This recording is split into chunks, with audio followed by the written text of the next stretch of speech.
This week, men are convinced that it's a lot harder for us to find success using dating apps than it is for women. But women are just as convinced that their experience is far worse than men could ever understand. Which gender has it worse? Stick around to find out. And later, at what point should we be jealous? A listener asks for our help with a tricky situation involving an ex that just might ruin a good thing. Welcome to the talking phase. Hello and welcome to the absolute final episode of the Talking Phase podcast of the year 2024. We are so looking forward to a great 2025. And, before we even get started, I'm just going to take 1 second and say thank you to everybody who's been listening to us this year and plans to listen to us next year. To help us out, take a minute right now if you haven't and rate and review the show. It really helps. I know we haven't done shit yet so far in the show, but still, if you like what we're doing already, give us a quick rating and review. Anyway, if you're new here, my name is Tom.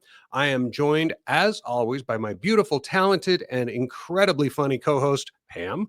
Pam, what's going on? Tell us about what's going on in North Carolina. I'm going to have to live up to that. We're going to have to be especially funny today. What's going on? So I listened to my Wrapped, or I looked at Wrapped on Spotify, and I saw that we were in the top 25 for video podcasts. I don't know if you saw that. I shared it to my Facebook page. I was very excited to put that up there. I went to a party this weekend. There's been a lot of Christmas parties going on, and many people that were at the party either listened to the podcast or had questions about episodes of the podcast and questions about what Tom is really like out in the real world. And so, it's a lot of fun that as it gets more popular that, friends and family are talking about it to me. And so I just wanted to touch on that so that if you're listening to us for the first time, you're listening to a top 25% podcast. So we are not experts, but we are here to tell you what we have learned in 50 plus years of experience. And with that said, what's going on here is, this morning was exciting. We jumped onto a sale for Gracie Abrams, who anybody who listens to Taylor Swift or has followed her Eras tour, she opened for Taylor most of those shows. And we loved her before Taylor Swift, but we love her more now. And so we managed, and I see so many people complaining about this, that they didn't get tickets. And I feel really good because Nikki and I both went online to get those tickets. I was number 7,531 in the queue. Wow. And Nikki was in the waiting room also. And instead of putting her in the queue, it put her right out into the arena and let her grab 2 100 section tickets. And unlike Taylor Swift, who might have cost us $3,000 or $4,000 the second time, this cost us $400 for 2 tickets. And wait, it gets better. Oh, it's in New York City. So we were already talking about doing a girls trip in July or August to New York City. And so now we get to plan that girls trip around the Gracie Abrams concert. And it'll be our first girls trip after Nikki officially moving out of the house. So it will have been 7 months she's out of the house in July. And so I'm really excited to have a girls trip on the books for 2025. Yeah. So, well, okay. Can I just make a confession here? Now you can, yes. Until 1 minute ago, I've never heard of Gracie Abrams. Yeah, it's not. And let me tell you, you're the norm. I actually posted it on Facebook and had multiple friends ask me who she was. And I commented, am I too old to be here? Because Nikki and I made a TikTok at the Taylor Swift concert 2 years ago when we saw her the first time, where we made a video with me saying, am I too old to be here? But the average age at Taylor Swift is anywhere from 5 to 85. Like there's no age appropriate. And Gracie is, I'm going to say, as close as we're going to get to a Taylor Swift concert as far as the sound. We really like her. So awesome. She's not that popular yet, but now that Taylor's done with the Eras tour and she can step out of the spotlight, Gracie can step in and build a much bigger reputation. She sold out Madison Square Garden 2 nights. So wow, that's awesome. She's not nobody. Well, again, she is to me, but that doesn't mean that she's not talented. I'm not saying any of that. It's just, I don't know. Hey, Pearl Jam just went on sale today too, and it also sold out. Yeah, I'm going to see the Scorpions in in That's exciting. Vegas. They start a new tour on my birthday, March 1st. So we're headed down there. Is that in the globe? No, no. Oh, That they would be cool deserve though. that. Huh? That would be cool. Yeah, I want to get to Vegas and see a concert. It's the Sphere. I want to see a concert in the Sphere really badly. So if not Yeah. 25, maybe 26. Need to go with some friends. Need to start traveling with friends as Nikki will start to travel more with Adam. Yeah, that's very cool. All right then. You all set for Christmas? I mean, here we are, by the way, in case anyone's wondering, we're recording this a week or two before Christmas. We always do that. We're always a couple of weeks ahead. If you're watching this on YouTube or Spotify, you can see Pam's Christmas tree behind her. Yes, there it is. You can see the winter wonderland that is Salt Lake behind me. But are you all set for Christmas, Pam? I mean, I wouldn't say that we're all set. Since I celebrate Hanukkah and Christmas. So we're celebrating Hanukkah this coming Monday with my dad and just myself and the kids. So that I don't buy any gifts for. We light the candles. But my dad does all the purchasing, so we give him gifts and he gives everybody gifts on Hanukkah. And this year we're calling it fake Hanukkah because Christmas and Hanukkah Hanukkah starts on the same day as Christmas. So they overlap. It's never happened. I've never seen this happen before. And I'm not celebrating Christmas and Hanukkah on the same day. So we're going to get ahead of Hanukkah. And then as far as Christmas goes, I think I'm 75% of the way there. So Nice. we're working on our menu for the night. Yeah, you certainly can't get those Jews and Gentiles celebrating anything on the same day, right? No, and I'm agnostic. So it's really a blast to celebrate both Christmas and Hanukkah. But I'm spiritual and I really believe in giving and festivities and fun with friends and family. And so I'm doing a heck of a lot of that this December. Wow, very cool. I'm tired, Yeah. but it's a blast. Well, I'm agnostic too, but for the first time in a long time, I'm actually kind of excited for Christmas. I actually went out and bought a poinsettia or a poinsettia, Oh, they're as some people beautiful. say it. I don't own a tree. Haven't put a single, I don't care. Humbug. No, it's not that. I I enjoy was giving kidding. gifts I and know you're stuff.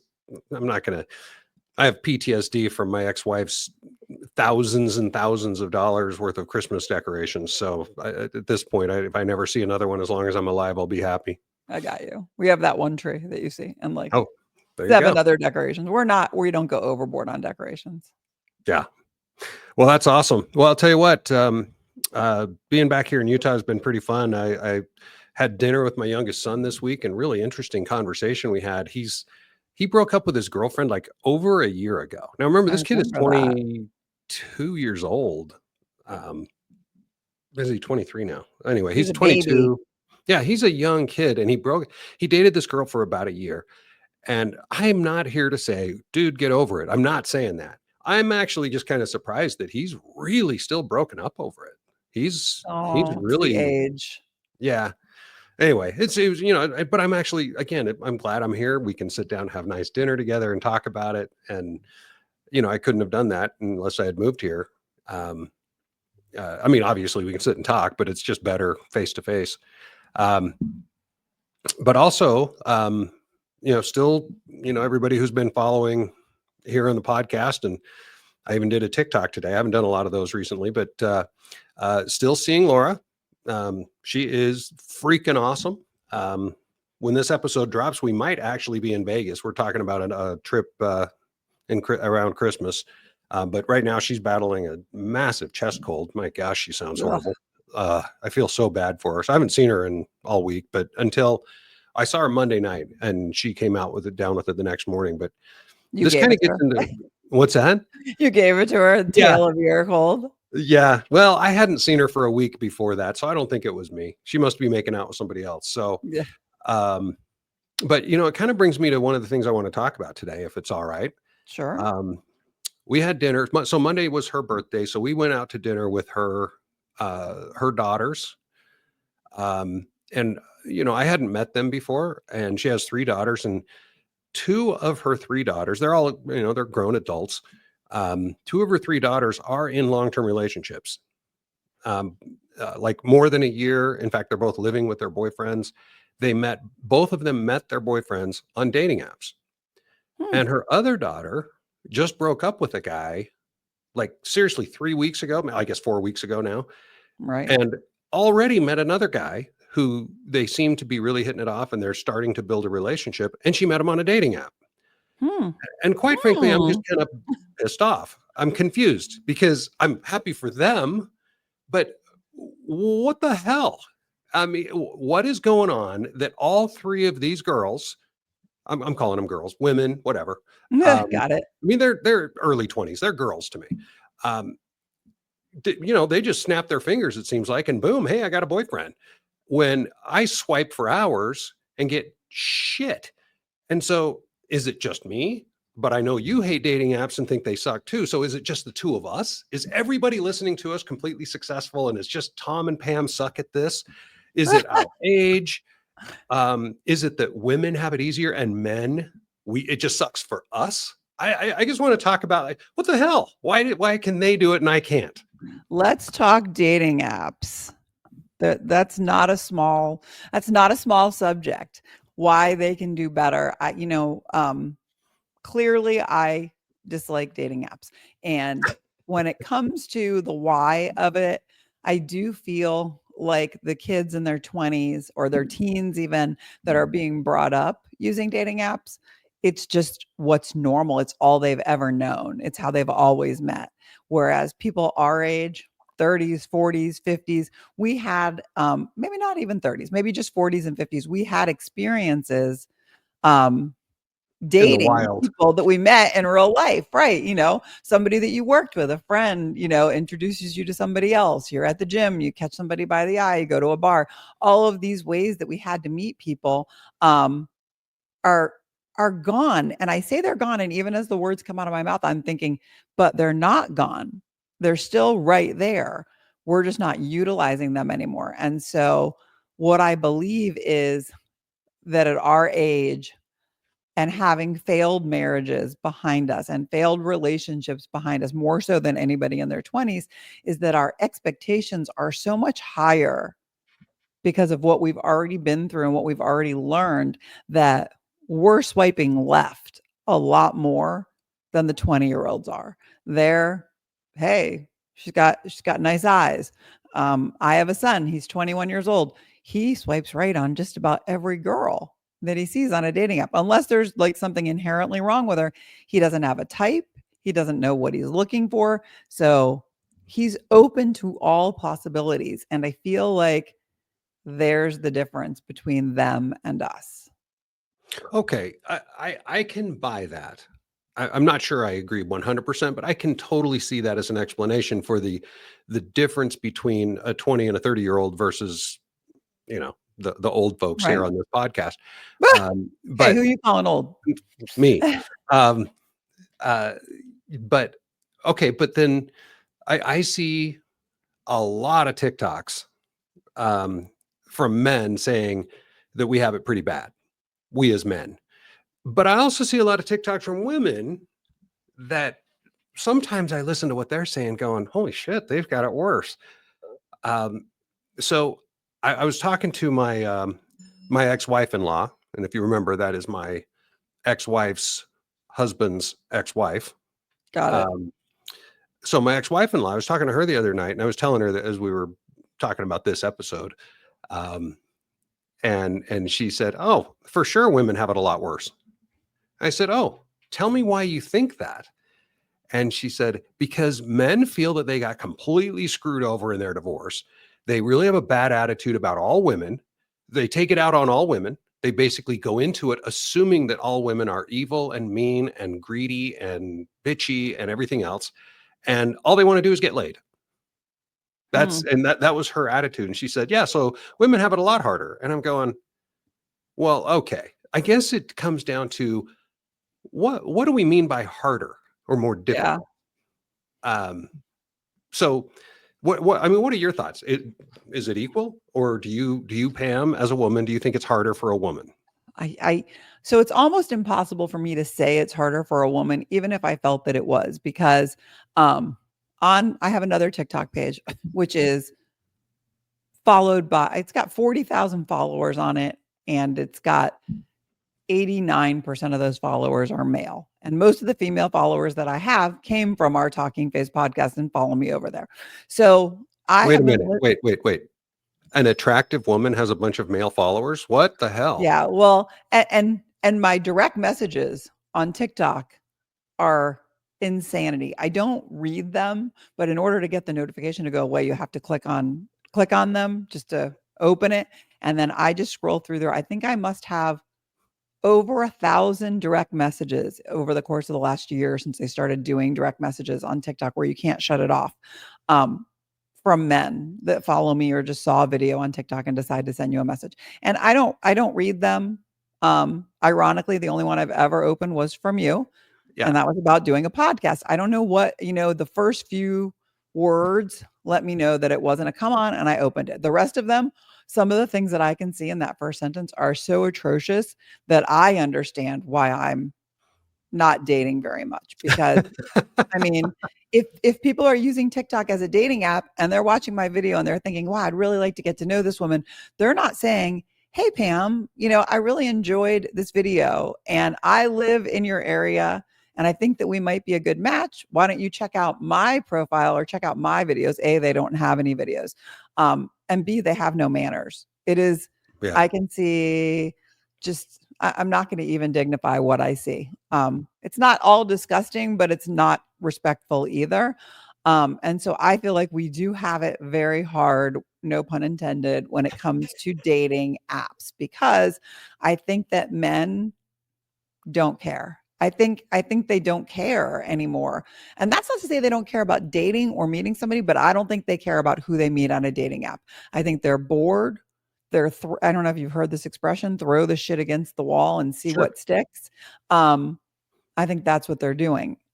Men. And I don't think women are doing that. And I have a lot of female friends and we talk about it all the time. We are not having an easy time on dating apps, but I went out this week with a few really good friends. And 2 of the 4 of us, well, actually, I guess I'm on dating apps too. So 3 of the 4 of us are single and we're all on dating apps. And the other 2 were having no problem getting dates on dating apps. They were using apps that I don't use, that I found to be just not the kind of people that I wanted to meet. Mm-hmm. And so sometimes I feel like I do kind of, I don't know any other way to put it, but price myself out of dating apps because my expectations are higher and I want somebody that is respectful and has a job and is hopefully taller than me. And so I have these, these parameters. And my friends often say, if you would drop the parameters, if you would lower your expectations, you'd be dating more. But this is how we started the podcast. On episode number 1 was me being told by a friend that I needed to lower my standards. And I don't mind being single enough to lower my standards. So if I'm going to meet somebody on a dating app, especially, it's going to be somebody that, really grabs my attention. The chat is good. A phone call is good. Nice sense of humor. The planets are going to have to align. So I think it's really hard for women is the bottom line. I think it's really interesting. You said something there that I hadn't really considered because the question I was asking was, what define harder or more difficult? What is more, what is the definition of more difficult? And for me, and I think I can speak for most men. I in this particular situation, I could unpause my dating apps. Pick a dating app. It could be Bumble, it could be Tinder, it could be any of Facebook, whatever Bumble. I could unpause right now, and so could you. I guess you're not paused right now, but if both of us unpaused and left it for an hour, I'd bet $1,000 that I have 0 likes, 0 messages, 0 swipes, whatever, and you'd have at least 5. And if we left it open for 24 hours, I'd still have 0 and you would have more than you. 10 or 20 probably. Because the women that I've talked to, friends of mine, if they're even remotely attractive, they talk about it being a full-time job to manage their inbox. Mm-hmm. And you talk about it on TikTok that you have, what did you say, 7,487 messages or whatever it was. You have pages and pages and pages of messages of people hitting on you. And is that because men are throwing shit at the wall, or because they know it's a numbers game where I have to swipe on 100 women to get? I don't think I'm a hideously atrocious person. I don't think I'm the greatest looking guy on earth, but I don't think I'm atrocious looking. Hopefully, at least 1 out of 100 women would find me reasonably attractive enough to at least swipe back on me. And it doesn't work that way for men. So when we talk about it being harder or more difficult, it's just getting someone to pay some fucking attention Mhm. enough to just swipe back.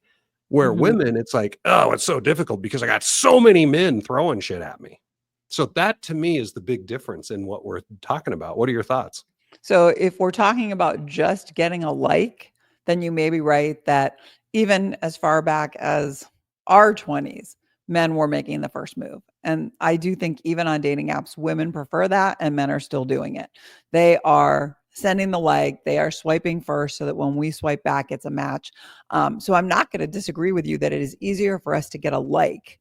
But what does it even matter if we get a like and we match and we have a chat conversation and it doesn't lead to a date?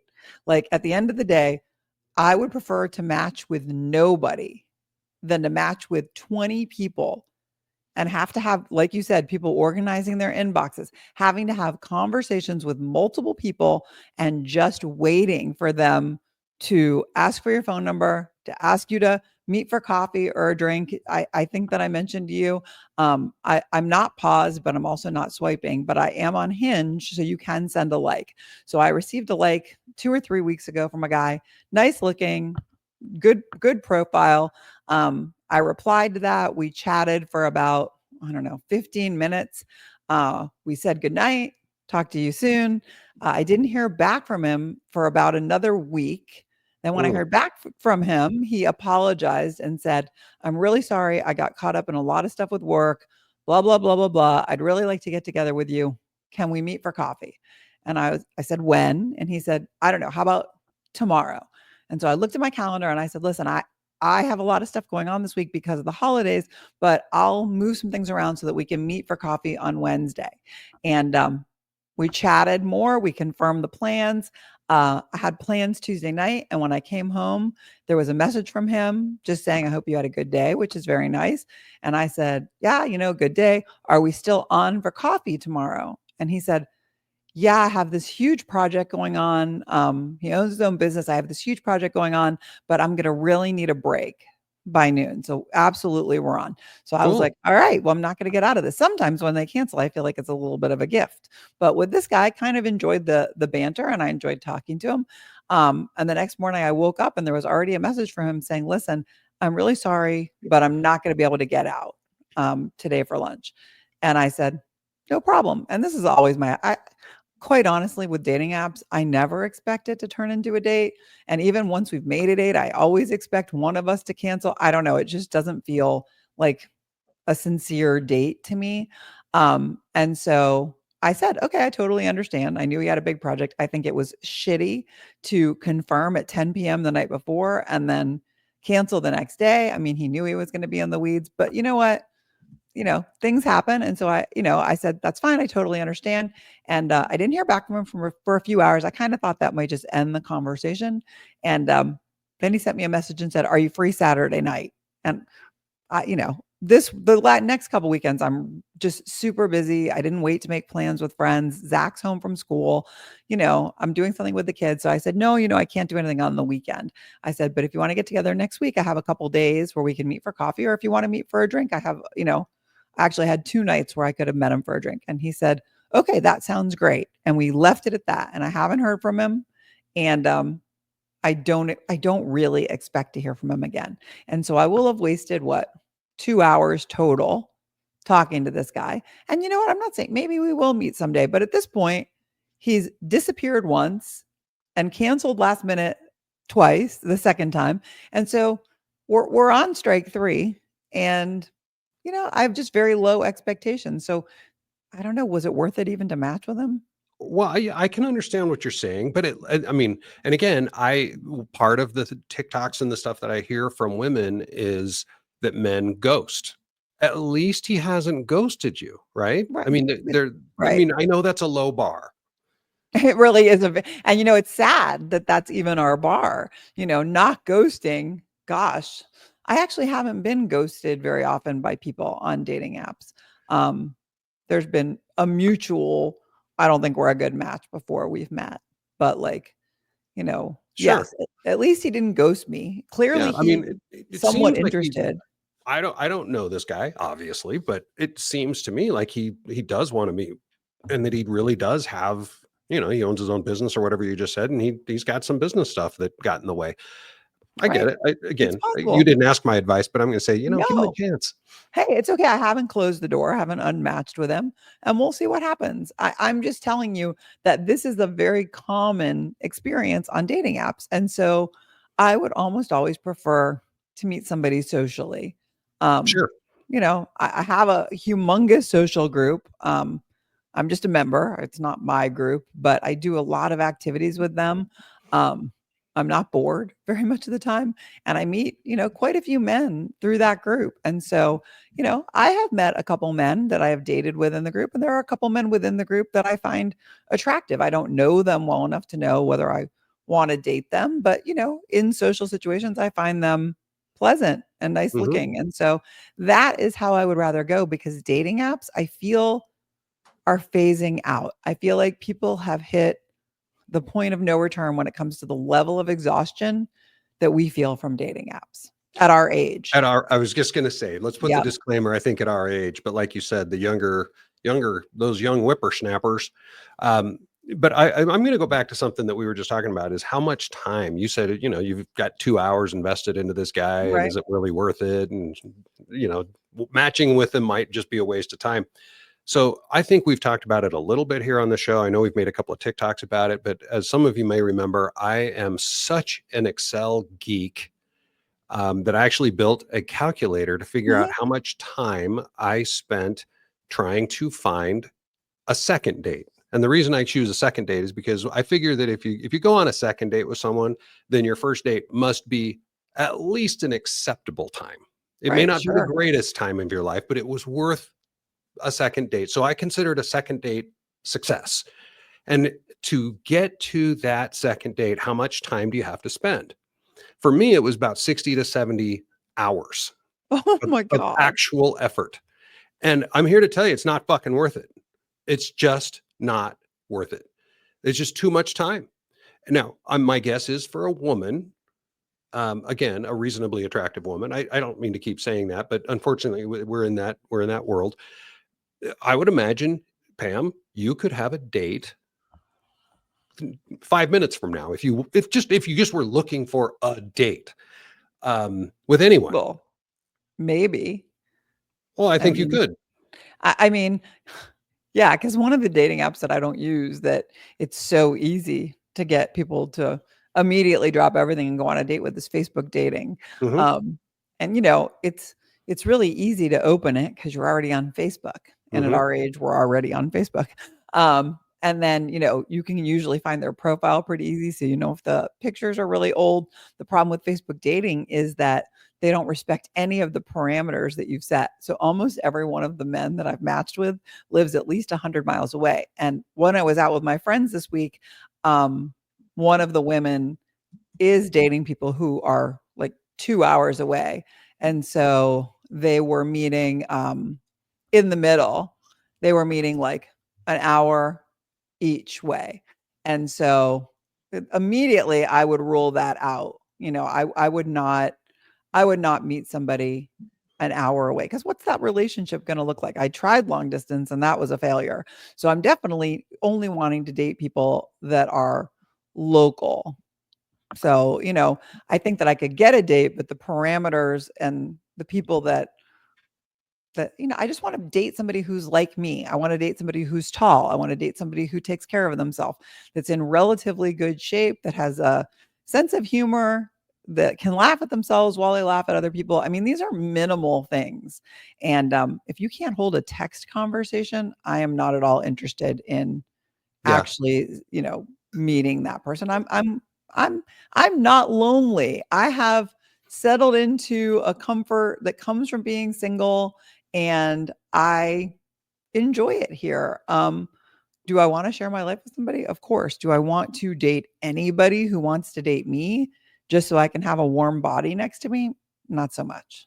Right. No, I agree with you, but I'm just saying that I think the discrepancy that we all have to keep in mind, men, we don't have the luxury of picking and choosing the dates that we get.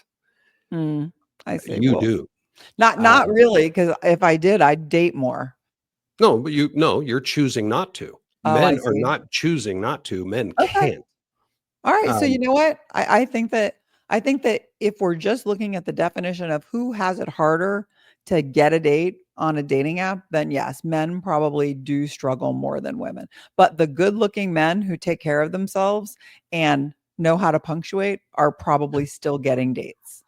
Because that literally, if that's my bar right there, like be at least 5'11, don't eat everything in the house, and if we're texting, I don't care if you start to give me slang or it's a big run-on sentence or you use the word ain't, I uh, ain't gonna go on a date with you. yeah, for me, it's ending a sentence with the word at. But Oh, I'll tell you what, though. Let's do this. If it's all right, I'm going to throw a request out to everybody. In the okay. show notes, there's a link to the dating calculator that I built. The instructions are very clear on how to use it. You can use it in Google Sheets, or you can download it to Excel. However you want to do it. It doesn't work. Doesn't matter. It works in both. Send us an email if you need a link. If you can't find it in the show notes, send us an email, talkingphase@gmail.com, and I'll send you the link, or Pam will send you the link, because I never read those emails. Pam always does.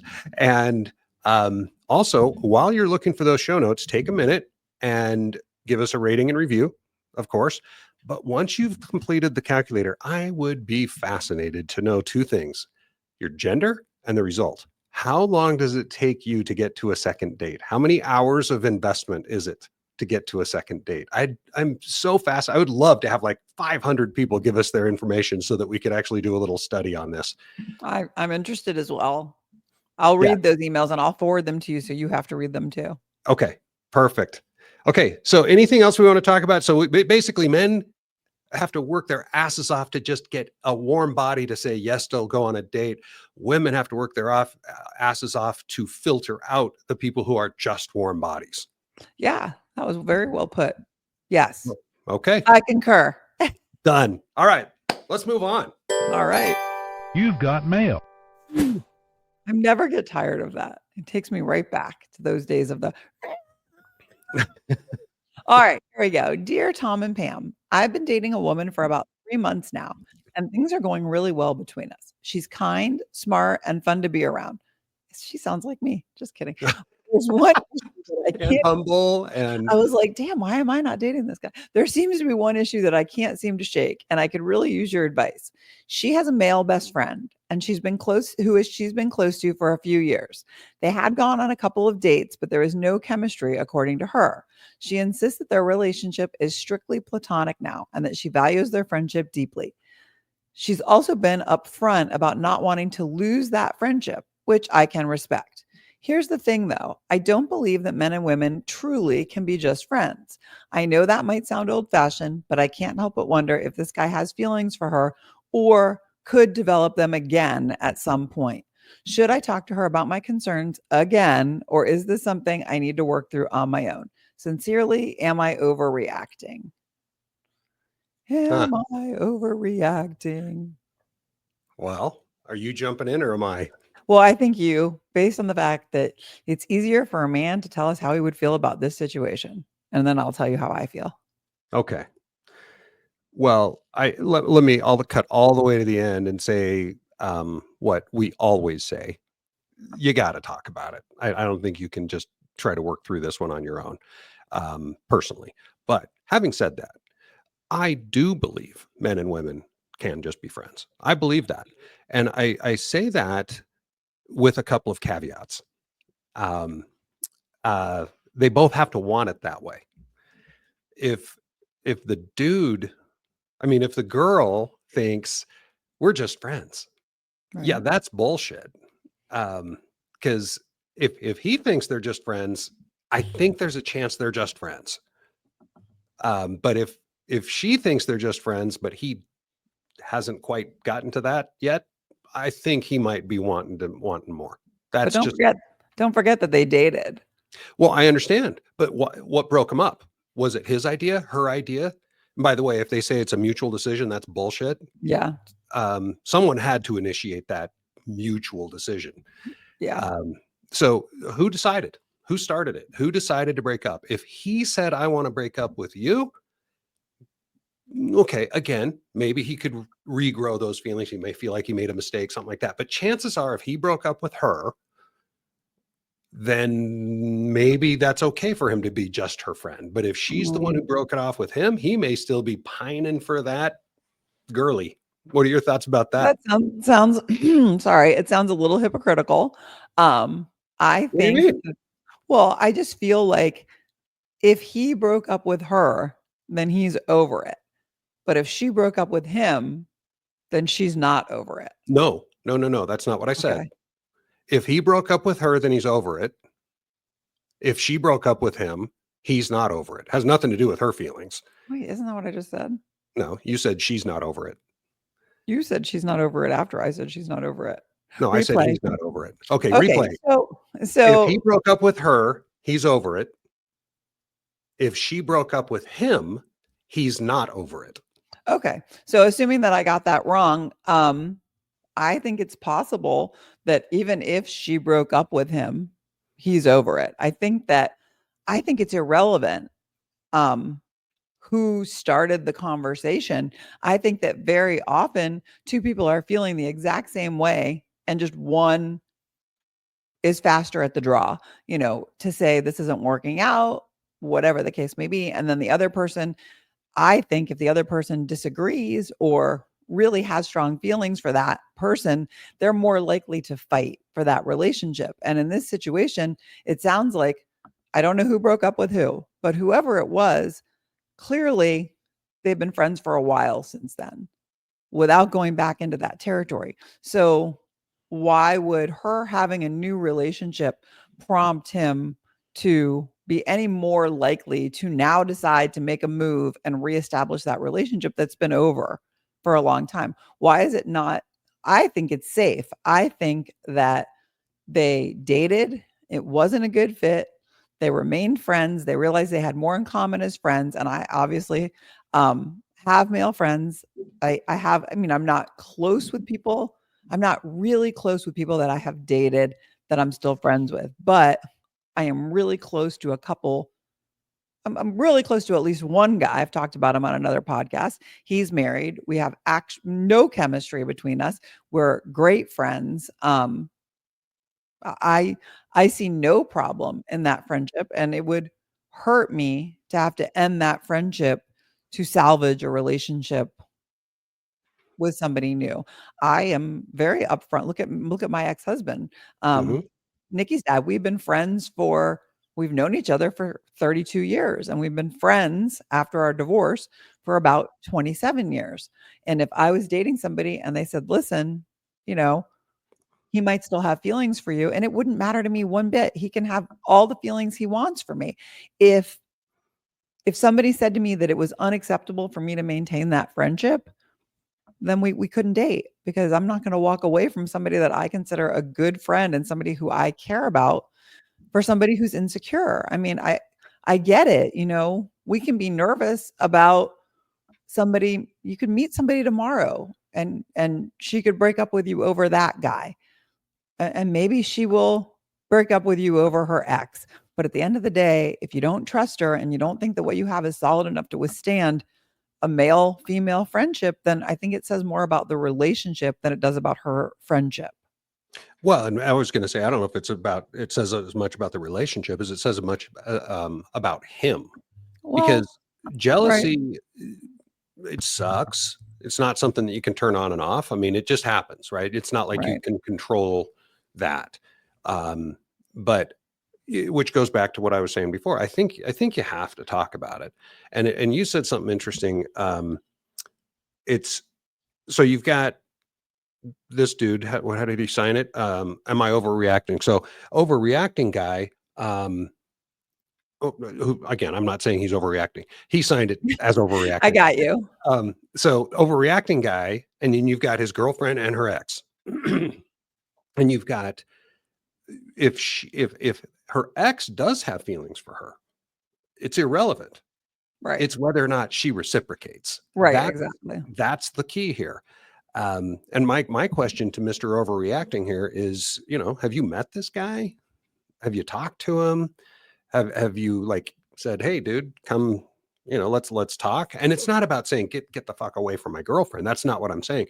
It's if you start to get to know the guy, maybe you won't be so freaked out about it. Now, this, by the way, is coming from a guy whose ex-wife cheated on him twice with two of my friends.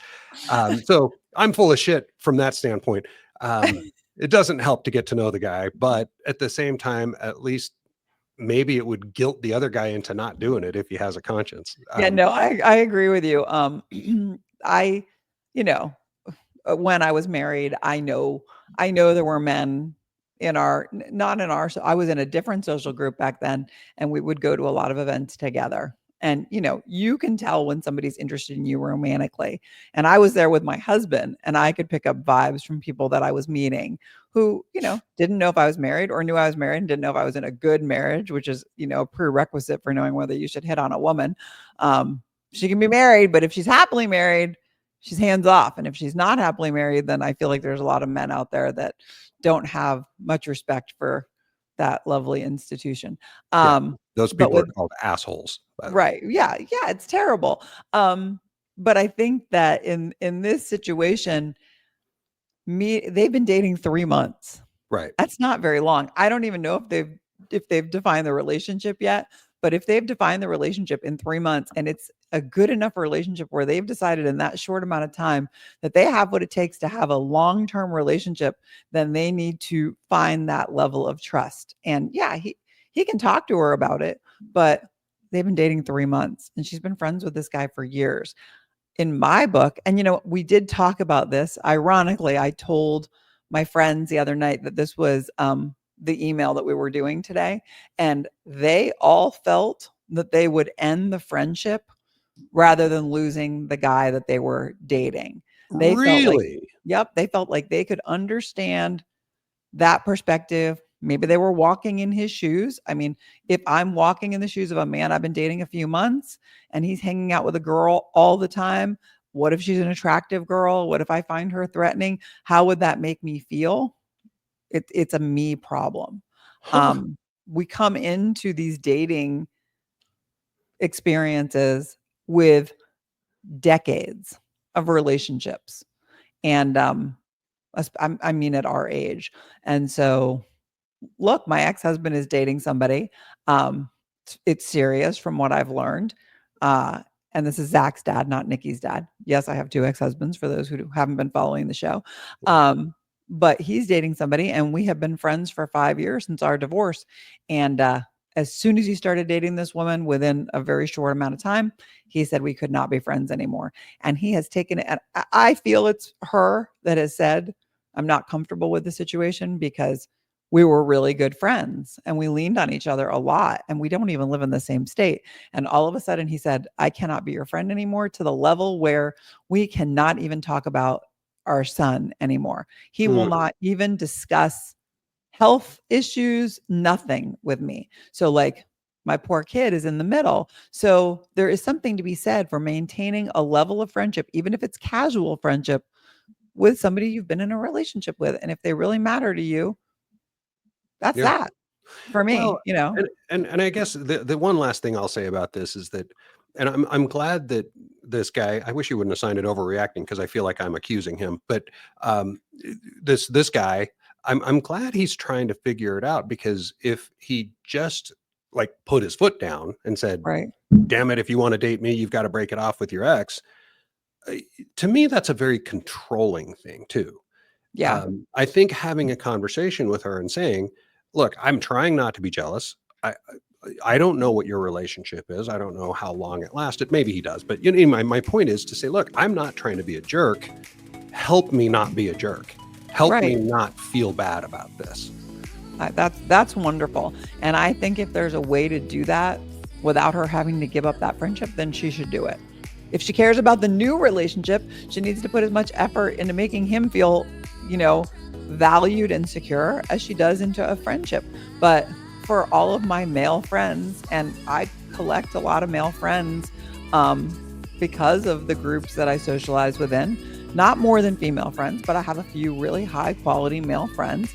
And if they listen to my podcast, I want to make sure that they know our friendship is not in jeopardy just because I'm single right now and I may be dating later. I feel very strongly that I want to date somebody who would include my male and female friends in get-togethers and accept them. Mm-hmm. So, I mean, that goes for my ex-husband. That goes for just guys that I'm friends with. I just feel like in this world, friendships are so valuable, and they might even be more valuable than relationships, especially if you're like me and you're not in a relationship. I really value my friends, male and female. Absolutely. I'm with you. So final advice, talk to her, but talk to her in a way that is about helping you rather than controlling her. Right. And make sure you don't give her an ultimatum, because sometimes you can lose somebody pretty great who would have never cheated on you or done anything to save your pride or because you're insecure. So try not to do that. Agreed. All right. With that said, we love your emails. I read every single one of them. So thank you for sending them in. Please continue to send them in. It's talkingphase@gmail.com. I send the good ones over to Tom. So if you write in about the graph that he has up, he's getting all those emails. Any questions? If you have some ideas for topics that you'd like us to talk about, we're great at giving advice. We may not give out great advice, but we're great at giving it. So please just slide into our DMs with talkingphase@gmail.com and tell us what you want us to talk about. Thank you, everyone. And Pam, thank you. This has been a lot of fun.